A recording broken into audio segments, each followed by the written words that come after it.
Welcome, fight fans, to episode 57 of the Hooks In MMA podcast.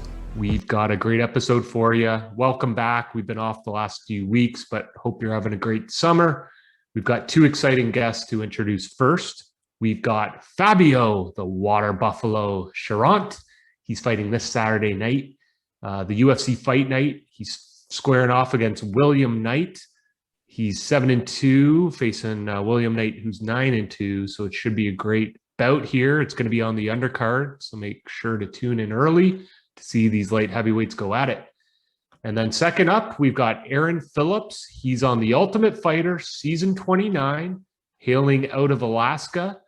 He's going to talk to us a bit about growing up in the local circuits there in Alaska, how he made it to both The Ultimate Fighter and CFFC, and what's next in his young career. So, of course, going to be chatting through some hot headline news. And then getting ahead of that book, we've got UFC Fight Night, Cannonier versus Gastelum this Saturday night. And Z-Balls has done his homework all week and can't wait to meet you at the cashier. So, Zoni, why don't you kick things off and tee up some of these hot headline topics for us? Yeah, so just quickly, one of our guests this week, obviously, Kronz, you talked with Aaron Phillips, but Fabio Cherant this weekend was talking about his journey and getting a real late last-minute call-up. I think it was within like 48 hours or something, his first fight in the UFC. It didn't go very well, if I'm not mistaken. The submission he lost with was a Von Flue, I think.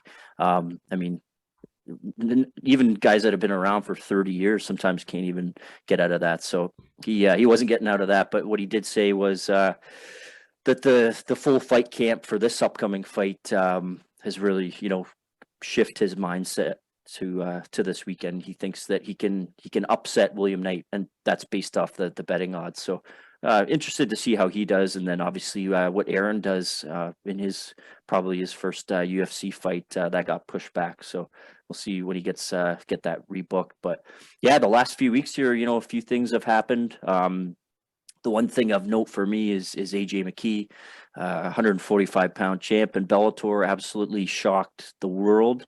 I'm sure it didn't shock himself, and his team wasn't shocked. But in terms of betting lines and in terms of Pitbull, just on that run for so long, widely considered as the best 145er in the world, no matter what promotion, comes out and doesn't just win 5 rounds. He finishes them the first round. It was an onslaught. It was unbelievable. And this kid has fought every single fight in Bellator, but would love to see him cross fight with, a Holloway or a Volkanovski or Ortega or somebody like that, even Korean Zombie or somebody in the UFC. It looks like he was supposed to face the winner of tomorrow night's fight, Adam Boritz and JJ Wilson. JJ Wilson missed his weight cut by 5.5 pounds. Really, really unprofessional. Not sure what happened there, but they canceled that bout. So Boritz is calling for the automatic title shot. So the smart thing for AJ McKee to do is to go up to 155, have a rematch with Pitbull, and try to take both belts. I think that's the big money fight, and I'd like to see that booked. So we'll see what happens. But yeah, what do you guys think of that performance and kind of some other things going on here? Yeah, I mean, to jump in there, Zoni, there, I was going to ask you. So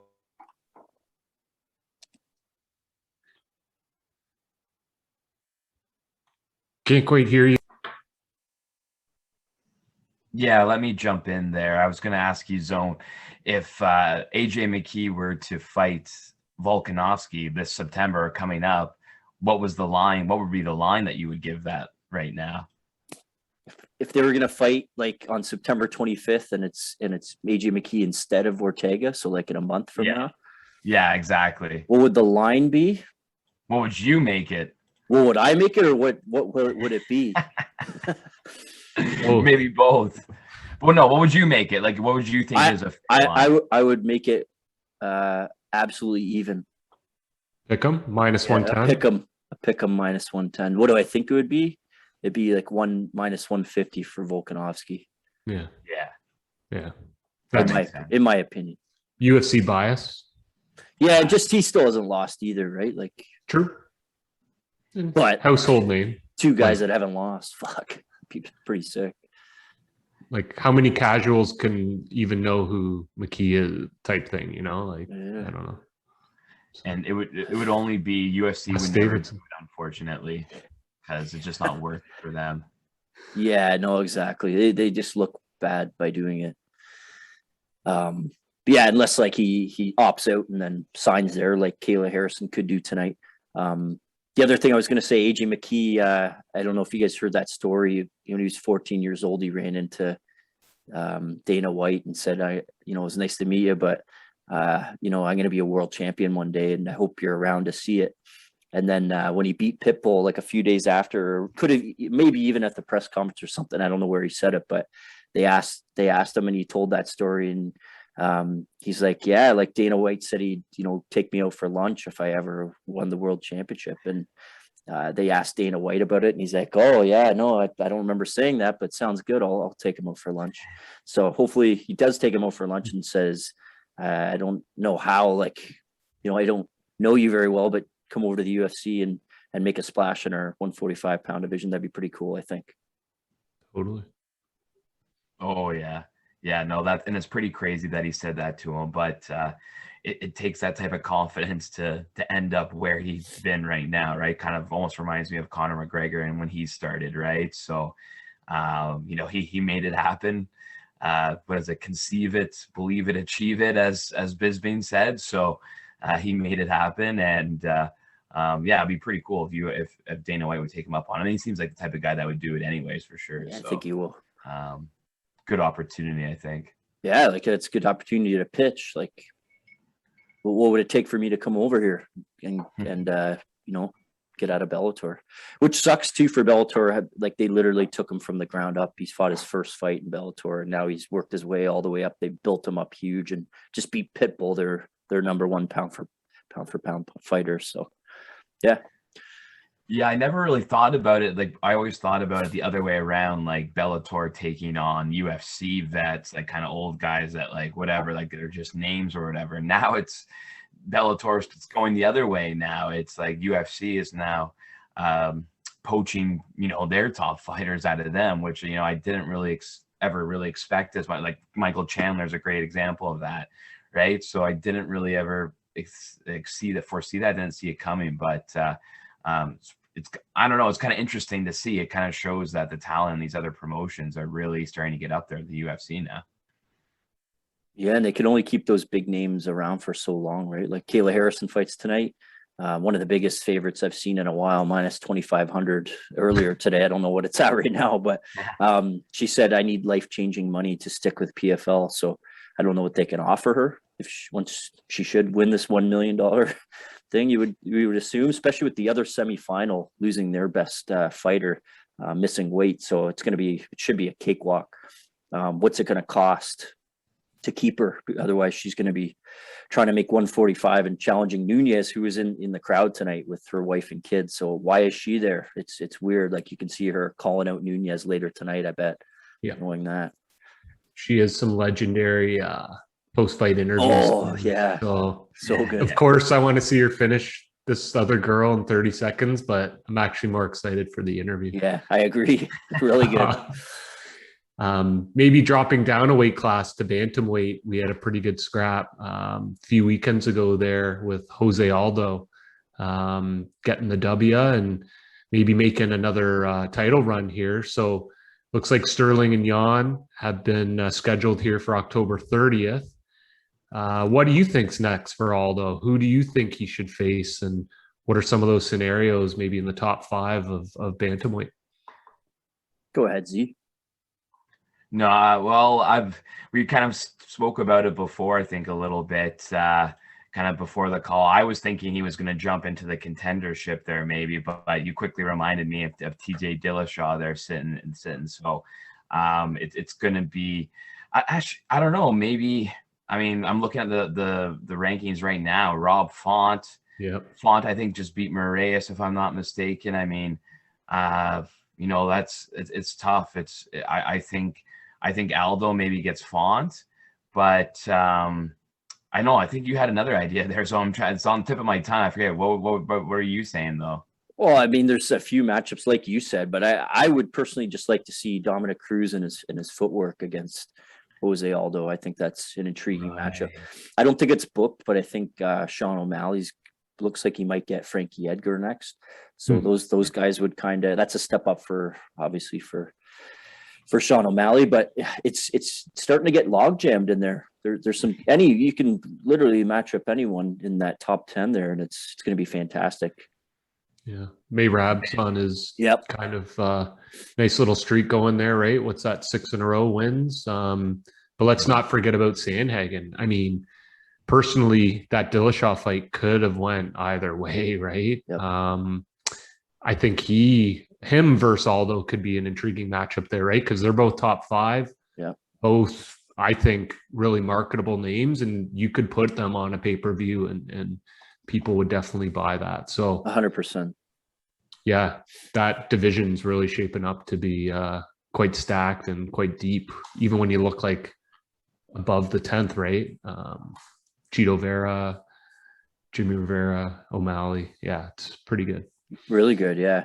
I'd like to see the little guy against the tall guy. If Merab can beat Marlon Moraes, him and Sandhagen would be, after coming off a loss, a guy that wins. Would it be his 6th win in a row or 7th? He's won 6 in a row, all decisions. So this would be for 7, yeah. So for 7, he at least should be getting somebody even higher, right? So Sandhagen and him would be just a clash of opposites, the way they fight. So I think that'd be kind of cool. Yeah, so that would, sorry, I'm wrong. If he beats Moraes, then it would be for 8 against whoever next. So, wow. Yeah. So he's a little animal. Yeah. That bantamweight has really turned into, like, it used to be not a great division. Well, that wraps up our hot headline news for the week. We have to leave time for our fans to get in their parlays and get ahead of that book. So Easy Lines, over to you, sir. Well, yes, welcome back for another Easy Line segment. I'm your host, Ben Easy Line Zeman, and to quickly recap our performance at UFC 265, we went 4-2, 3-0 on those over and unders. So over unders continue to be a profitable play from us. So try leaning on those prop bets a little bit more in terms of unit play. For the winners, I went 1-2. Zone win a perfect 3-0 there. Plus, great with all my over and under takes as well. So if you went with his picks, you were a perfect 6-0 in those top 3 fights of that card. My main value play was Cyril Gane, 4th round finish at plus 1,400. And if Lewis would have lasted another 45 seconds there, we may have been able to cash that ticket as well. But it was pretty close, near hit there. Currently, Easy Lines is sitting at a career record of 129 wins and 89 losses, which comes out to a 59.2% winning rate. The last event really helped boost our 2021 numbers. So let's look to continue that production going into this weekend. Start us off, we have one hell of a fight between some middleweights, 2 top-ranked guys, top 10 ranked guys, looking to fight, kind of earn their spot in top contender of this division. Jared Cannonier is a favorite currently at minus 160, while Gastelum is a plus 130. Really, the main story here, I think, is Cannonier. I think he's a little bit of an unknown here at middleweight, right? He's had 4 fights over the past 3 years. He's finished an old Anderson Silva. He finished an old and horribly slow David Branch, which wasn't that great to begin with. Finished Jack Hermanson, and most recently lost a decision to Robert Whittaker. He clearly has the power advantage over pretty much everyone in this division, in my opinion. Izzy's more of a volume and accuracy fighter as opposed to power. This divi's full of technical strikers. Even Costa, I'd say, is more volume than power, right? So I think at this point, Jared has a claim to that power fame. This guy used to fight at heavyweight, and now he's fighting a kid that's 5'9", who should really be at welterweight if he hit the diet better. But one thing you can say about Gastelum, and he has one hell of a chin. He took some huge shots from Whittaker, some head kicks that would have ended most people. So I don't think an early finish happens here necessarily. Well, at least not first round. If Gastelum wants to have any success, he'll need to take on a similar game plan, I think, that he used against Ian Heinisch, which is one to use grappling and takedowns to control and wear at his opponent. I think he may be able to take down Cannonier, but will he be able to hold him there? I don't think so. On the feet, Gastelum's boxing is amazing and very technical, but he doesn't throw a lot of kicks. Whereas Cannonier, he throws a lot of kicks to keep his opponents on the outside, where he can land those larger looping punches when they try to enter. And Kelvin will try to enter for sure. That's the only way to victory because he has 71-inch reach. Cannonier has a 77-inch reach, so 6 reach disadvantage there. And as I already said, Calvin's 5'9", Cherant's 5'11", so he's going to have a natural advantage the entire fight. Also, Cannonier is actually able to fight in both stances, whereas Gastelum is strictly a southpaw, so that he has, he brings limits to that. It limits the way he attacks, the way he defends, which allows Cherant to exploit certain areas with the switch stances. So if you can't already tell, I am taking Cannonier to win this fight. Certainly minus 160 is an amazing value, but I definitely hit it with a unit or two if you agree with me. My value play is Cannonier second round finish at plus 750. As I said, I think Cherant is a little bit of a wild card in this division. It's hard to tell. I think either he finishes in the second or third round, or it's a close, long fight where he wins in a decision. But his only loss at middleweight is a 3-round decision loss to Robert Whittaker, and Whittaker just crushes everyone at this division except for Izzy at this point. So I'm leaning on the finish here. I think there's some value under 3.5. There's my underplay plus 110. Looks like a solid value to me. At the end of the day, Gastelum could finish him as well. I'm not leaning on that, but certainly could happen. But Zone, I have a feeling maybe you disagree in terms of the winner again, as we did last week. So yeah, maybe give the viewers the other side of the coin here. Man, I hate going against you. I really do. But I'm feeling a 5-round decision win for Gastelum. Hate to say it. Totally agree with you in terms of a dark horse in the division. Like, Cannonier is a fucking animal. Like, I don't know, man. Like, Gastelum has fought the best as well, and like he sticks in there for a while. I don't know. I hate going against you, but if I had to throw money on, which I probably will, I think I'll be picking Gastelum, and I think by decision. I'm not sure what that pays, but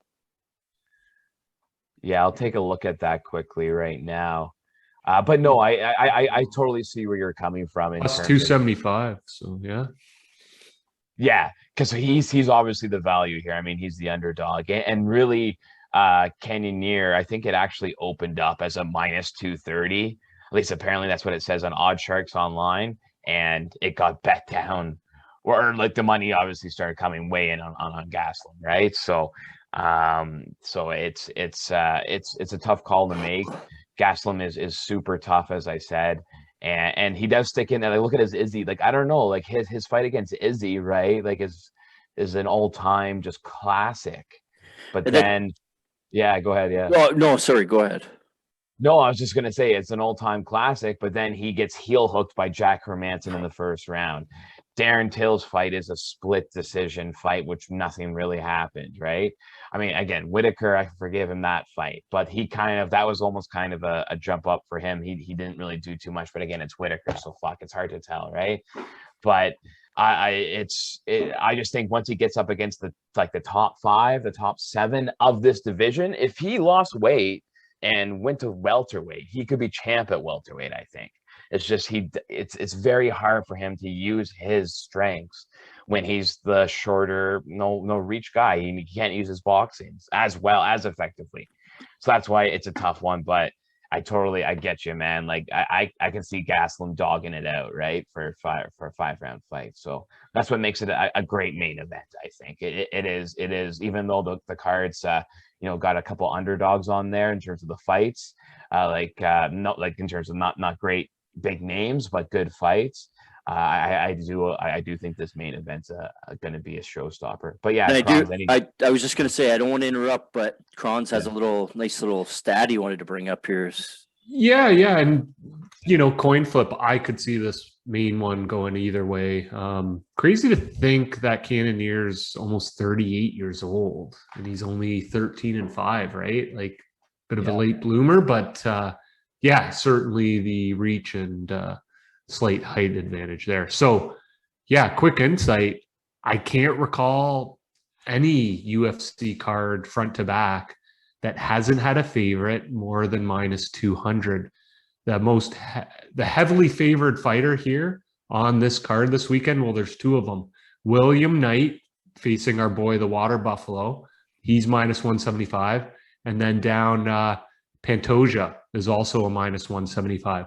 Otherwise, every single matchup is almost a coin flip. And sorry, Madston as well is minus 175. Yeah. And then I do see Sherman minus 188, but like nothing above minus 120 or minus 200. Kind of wild. That We haven't seen a card like that in forever. I think that tells us a lot of underdogs are going to win, and there's going to be a lot of really good fights. Yeah, and like even Vegas what doesn't they even play. know. Like they don't even know where to Right. put the line. Right. It's like, Which for a It's gonna fan, I be- think is a good thing. yeah, I think really it's a good. thing. So, anyways, Z, take us off to maybe the Clay Guida fight and any other picks you might have.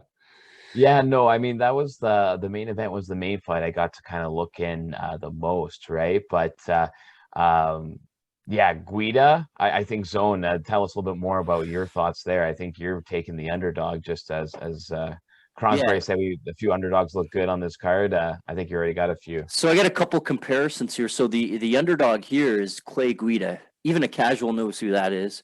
An underdog. We talked about Darren Elkins a bunch of times in this podcast. He's been an underdog. I forget the exact statistics, but like at least 80% of his fights in the UFC, and the guy He just just fucking wins. shows up and he wins. Yeah. Does some amazing things. You don't even know how he does. His face is peeled off, his leather's fallen off his face, and Won't finds a tap. way. No, he never taps.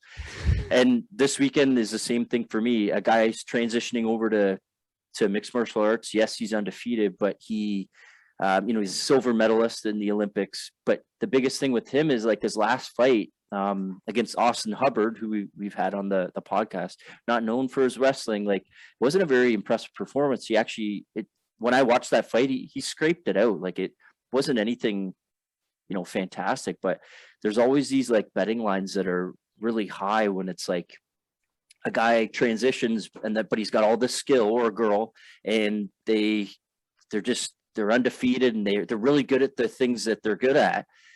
I think Guida's, he's one of those veterans that's seen guys like him and has that, ability and IQ, because he's been around for forever, to elude that stuff, to make it a little grindy. It could get against the cage. Guida, we know how he's a decision fighter this time in his career. That's what he does.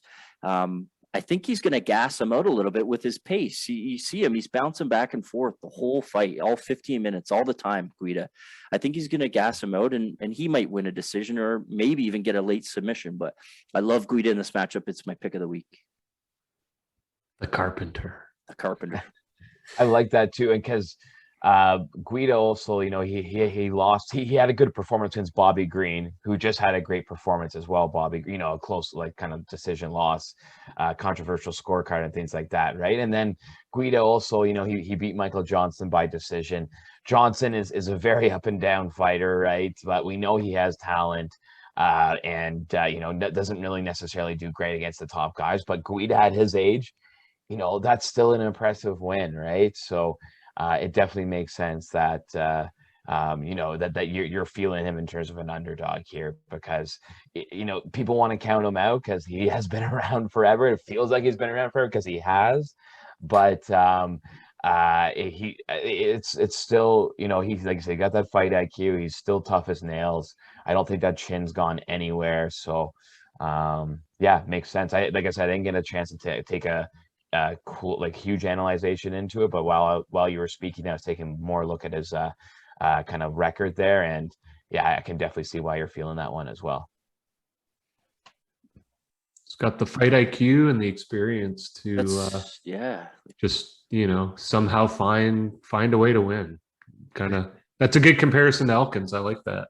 That guy impresses me every time I watch him. So, like, Elkins gets more dirty and wears more damage usually because he's more of a brawler, but like similar in Earlier in his career, though, Clay was that guy. Yes, so yes. I see I see that. That's a great comparison, honestly. Cool. So we got 2 minutes left. 2-minute warning. What other maybe more undercard prelim type value bets might you have there, Zoni? Yeah, like a couple of, I actually believe Roosevelt Roberts gets back in the win column. He's fighting Ignacio Bahamondes, who fought our boy, John McDessie. It was actual war stand-up. I thought the newcomer did well, but he played into the jab of McDessie. Roberts just has so much talent. I think he's able to get this to the ground and control the fight, maybe get a submission. So I really like him at -150. The only other things I'd say is, there's a few fights I wanted to say, but I don't know if there's enough time. I kind of like Brian Kelleher. We were talking about that Kron's by finish. I think he gets a finish at +110. And make sure that you do not miss the Brandon Royval and Pantoja fight. That's how I'll end it there. How about you guys? Not much for me. I'm kind of leaning towards Luis Saldana. Was just looking through his record. He's on a nice win streak. I think he keeps that going this week. And yeah, really looking forward to the Pantoja Royval. That'll be fireworks. So I don't know. I'm calling for a sleeper card this weekend. This could be one of the better fight nights, I think, of the year. Who knows? But my gut's telling me that. Let's get at it. Let's get at it. We'll see you at the cashier, and we'll catch you next week for episode 58. Like, Cheers. subscribe. See you later.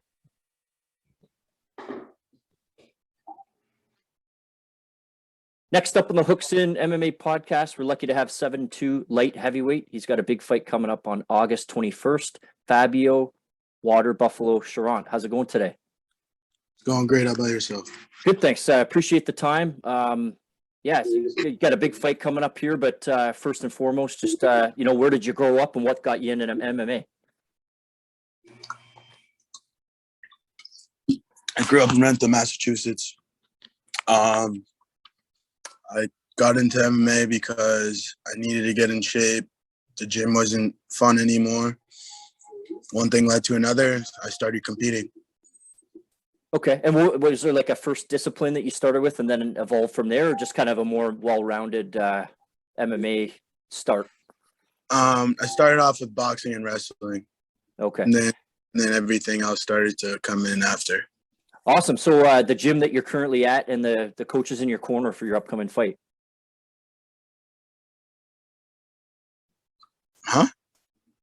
Just the gym that you're currently at and the coaches that will be in your corner for your upcoming fight.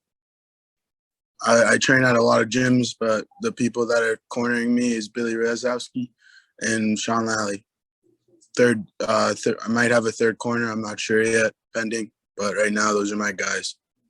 Awesome. Yeah. So very successful in the LFA promotion. That was the last promotion you got your big W in before the UFC. You fought Alonzo Menafield. What did you take away from that fight, and how will you use that to go into your next fight here? I got nothing from that fight. It was a fight I took on 3 days' notice to get into the UFC.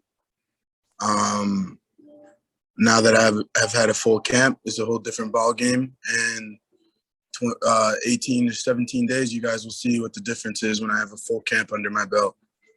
Yeah, and just accepting that on 3 days' notice just speaks to the person you are. So I couldn't agree more. A full training camp is what you need. You're fighting William Knight. What do you kind of know about him, and how do you feel you stack up against him? We've been fighting around each other for a really long time. We're both from the same area. He's a game opponent.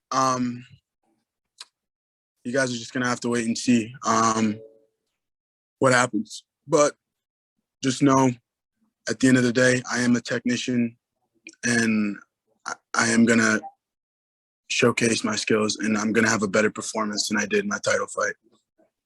Awesome. Yeah, just outside of training and fighting, what kind of stuff do you like to do outside of the gym?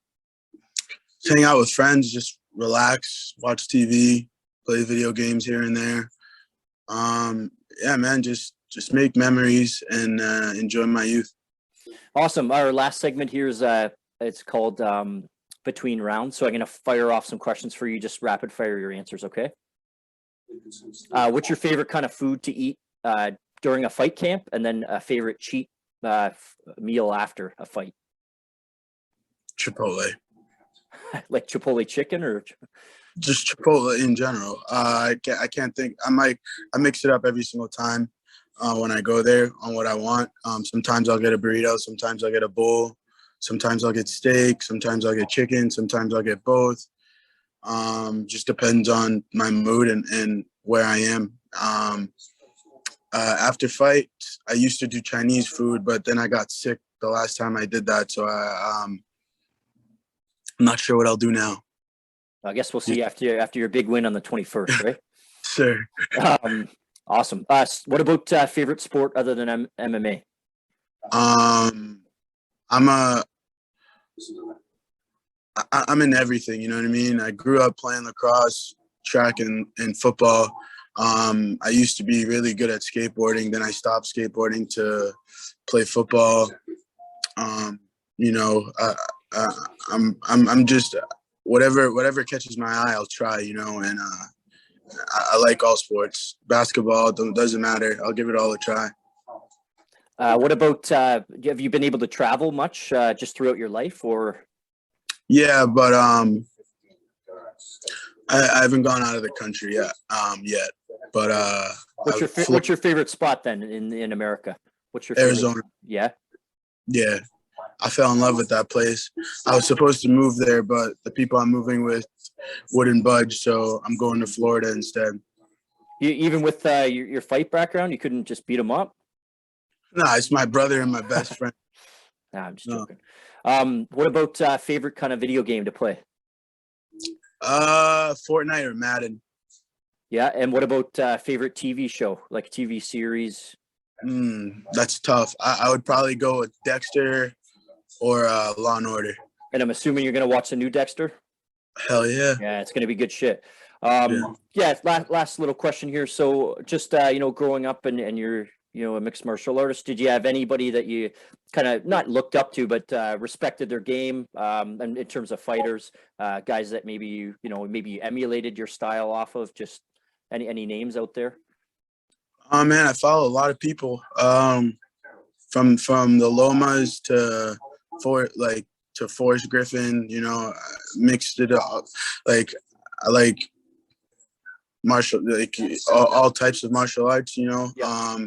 And all those guys, for like I said, range from Loma in boxing to Forrest Griffin, who originally got me into MMA, and there's a wide range of people that I could sit here and list off, but yeah, man. Now I'm coming to my own person, and I'm making my own moves. My own striking patterns, my own techniques that I'm comfortable with doing. Stuff like that. Yeah, I like that. Griffin and Bonner, that's what got me hooked in on MMA for sure. That was the first ever fight that I ever watched. I think me as well. Yeah, and how does the 21st finish up for you? With William Knight, how do you think that goes? I don't think I know how it's gonna go. I'm gonna win. Like I said, I'm gonna have a better performance than my title fight. If you watch my title fight, you'll know. If you haven't, you should watch it. People must have forgotten on who I am. Each fight I've had, I've gotten drastically better, except for my last fight that I took on 3 days notice. But like I said, you watch my fights, I get better every fight. And this fight, I've had so much time to get ready for it. And I've just been focused on myself. I haven't been watching any film on Will. I've seen him fight before. I know his game plan. I know his tendencies. I know a lot about him, and come fight night, it's going to be a beautiful night, and it's going to cap off with me getting my hands raised, drinking some White Claws, and eating some ice cream sandwiches. There we go. Essentially, don't miss it. Don't blink. So any sponsor shout outs or social media just to finish up here? Follow me on Instagram, Buffalo MMA 8, Twitter, Buffalo MMA 8, TikTok, I believe is the same thing, Buffalo MMA 8. My sponsors, I have so many sponsors, man. Pit Viper, God, I've got a lot, you know. I wasn't prepared to get that ready, but Eat to Evolve, Drink HRW. I got a lot of sponsors, man, and I just want to thank the people that support me and get me ready for these fights inside and outside of the gym. And without them, it wouldn't be possible. Awesome. Well, we thank you. Hope the travel's good. Hope the cut's good, and can't wait to see your hand raised. You deserve it. And Fabio, Cherant, this is Hooks and MMA. Thanks so much, bro. Thank you very much. Okay, no problem. You take care. You too.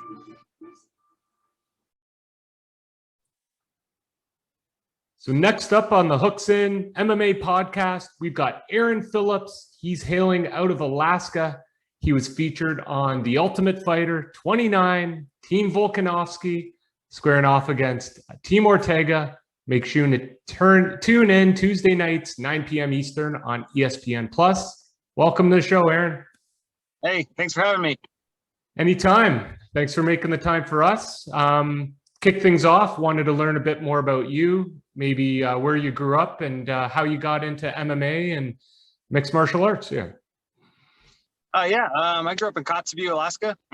Basically middle of nowhere. You have to take a big old Alaska Airlines jet to get there. And I've been here my whole life. Left for wrestling to Wyoming.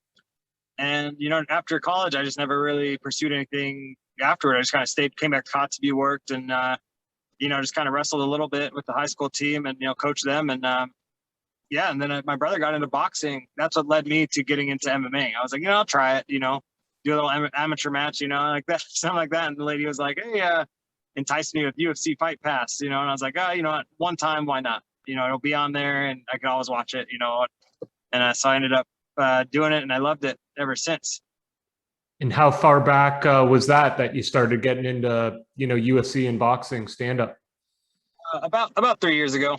Okay. So not much experience, but it's a lot of hours of just work, just trying to catch up. Well, that's a testament to your natural ability to already rack up a 5-2 record, make it on The Ultimate Fighter with, just a handful of years under your belt. So kudos to you. I've been doing good so far. Woo. What got you into wrestling from the get-go? Was it something you did maybe in high school, or you just had kind of an interest in that growing up, or was your local community a big wrestling community? So Kotzebue, we were always a really big wrestling community, and here none of our sports really overlap. So I was able to do any sports I wanted and all of them. And my parents, they said, if once you start, you can't ever quit. You have to stick with it. And that's kind of where it started. In second grade, I started wrestling, hated it my whole life because I never won. Wasn't a very good wrestler as a kid, wasn't very strong, and just ended up loving it in high school when I finally, my body kind of grew into my body a little bit, and I developed and won the state title, and I was like, yeah, I love this. This is where it's at. And got me into college, paid for that, and it was it's just something I grew up with doing my whole life. And we're always playing out. Me and my friends are always playing outside roughhousing, so kind of just one thing led to another. Sure. Yeah. Get more formal, right, in terms of training and more technical, I would imagine as well. How'd you do in college then? I would assume you competed at the NCAA level? No, it was junior college, but okay. I was always hurt, or eventually just kind of just let my grades go, and it was kind of 3 years of just redshirt wrestling and going to open tournaments all the time, and not the most successful career, but I had the experience, and that was really good wrestling room. And I came home and I decided to coach, and I was kind of missing the competition for a while. I was working out, and I was just like, what am I even working out for? Kind of thing. I was like, I don't really have a goal other than being like healthy, and Mm-hmm. and MMA is kind of really was a stepping stone. That's like, oh man, now I have a goal. I have something to really strive for, and it's really fulfilling. Yeah, good way to channel your energy, right? Get out some frustrations. Yeah. Awesome. So I was looking a bit at your career. So you started out, I would imagine it would be comparable to a regional circuit there, Alaska FC. And maybe tell everyone a bit about that regional circuit there, because I think from memory we've had over 100 guests, but I think you're our first Alaskan. So tell us a bit about the state of MMA in Alaska and how that's going. Yeah, so in Alaska, I think there's 3 different promotions. The Alaska FC, that's the one in Anchorage, which is, I'd say, the biggest one. And we had like Nick Webb. He was on Tough Season. I don't remember what season, but he was on one of the earlier tough seasons. And we had a few guys come out of there, and it's a lot of really tough guys who are mainly from Alaska. That keep fight within each other. Trying to move on out of the state to go fight, because it's pretty expensive to get out and fight. And the regional scene, you're not getting paid the best, so you have to really pick your battles. And me being in Kotzebue, really isolated, it was kind of the same way. And I was, so whenever they offered somebody, though, I'd be like, yeah, I'll fight, whatever. I didn't really look at the records and study them or nothing. I'd just be like, yeah, sure, because it was already hard enough for me to get a fight being from Kotzebue and way out of the way. So I just kind of take it. And so a lot of my fights were kind of short noticed and not really, planned. So it was, I've been pretty successful so far. Well, that makes a lot of sense when you look at 2019. That was a busy year for you, right? You had 4 fights, jammed into one calendar year. And I guess I'm interested in your story, how you progressed after beating Jason Flowers into the CFFC. We've got a personal connection, I would say, to that organization. Johan, the White Lion, who was on the show last week, just won the welterweight belt. And Aaron Jeffrey, who just won the middleweight belt over Huckbody, was a previous guest. And he's local here to Ontario, Canada, where we reside. So, yeah, tell us a bit about that story, how you got that immediate title shot. I'm guessing it might have been a late notice step in as well. Yeah, that one was, I had a fight scheduled for, I think they were right before Thanksgiving. And, I was cutting weight for that. And I was going to fight down in Soldotna, in Alaska. They're having promotion, getting a promotion at that time because COVID was really hard. And I ended up, getting offered that fight on week's notice. And I was like, oh man, my weight went all the way back, come back up to 215, like 210. And I was like, I didn't think I was going to get another fight I thought I was going to have December off. And I was just like, I can make the weight, I'll make the weight. I'm not too afraid of this guy. I'll fight him. And I had nothing. I felt like I had nothing to lose, so I went out there and I fought Huckbody. And, even though he had more of a training camp than I did and had training partners, I was up here training in the snow. And, I was like, trying to figure out how to sweat in -50 weather. that was actually the toughest cut I've ever had. Was it? But my manager had got me offered that fight, or he put my name out there, and they accepted. So I ended up getting that fight. And, the only thing, I don't regret anything about the fight, just other than like, all right, it's a big step in competition from what I faced. And I see where I'm at. I see how far I went with this guy off a week's notice. I'm not too far off if I just get on a team and just, I just needed to see where I was at. And I felt like I had nothing to lose, so I took it. Yeah, I think it's only benefits for you at that point, right? You get the exposure because I believe all of those cards are on Fight Pass, and I'm sure you learned a lot from that as well, right? You got the higher caliber of opponent. I've only seen Huckbody a couple times, but I do know he was on the Contender Series last summer and got the win. So, yeah, that's a great just chance for you, right? Tell us a bit about how you made yourself onto the Ultimate Fighter show and what that experience has been like so far. Oh man, that one's similar to the same thing. I was like, just put my name in the hat, and there it was. I got picked. I got the interview, and they were thoroughly interested with what I had to say and what I was about. So I got the interview. They checked out my fights and stuff, and they thought I was good enough, and I thought I was too. And it was a good time. Ultimate Fighter was amazing. I honestly thought Jeffries was gonna somehow be on there. I thought after he beat up Huck Body, I thought he was going to just jump right on there. And but he should be in the UFC. That guy, man. It's a shout out to Aaron Jeffries. That guy's tough. Yeah, really athletic, just Yeah. crazy athleticism. And yeah, we're hoping he gets the call up maybe the summer. I think they're doing Contender Series again. So yeah, hopefully he gets that chance. What are some of the main things you've learned, I guess, in the Ultimate Fighter experience? I know you're surrounded by great fighters, but you look at the coaches, like they're two of the best in their weight class in the UFC. So what are some of the key takeaways that you had? Oh man, it was for me. It was like I was kind of shocked, like slip status, like, oh my gosh, these guys are amazing. And but at the same time, I was like, I have to embrace this. This is my first MMA team I've been a part of, like consistently, not just showing up and working out once, and then leaving, showing up for a spar day and then having to leave the town next day. So it was definitely crazy. And I'm behind Volk in anything he does, man. Just talking to him and being around him and stuff. And he said like his personality and who he is and how much he cares about us and stuff like that, and put us first. It was great. He was out there for our team and the Ortega team, and that's pretty cool. It says a lot about his team and who he is. And Ortega, he'd come by, hang out. He's a cool guy to hang out with. Other than that, I didn't see him too much, but I did get to talk to him during the evaluation. Is kind of just straight to business with him. Sure. Yeah, all business.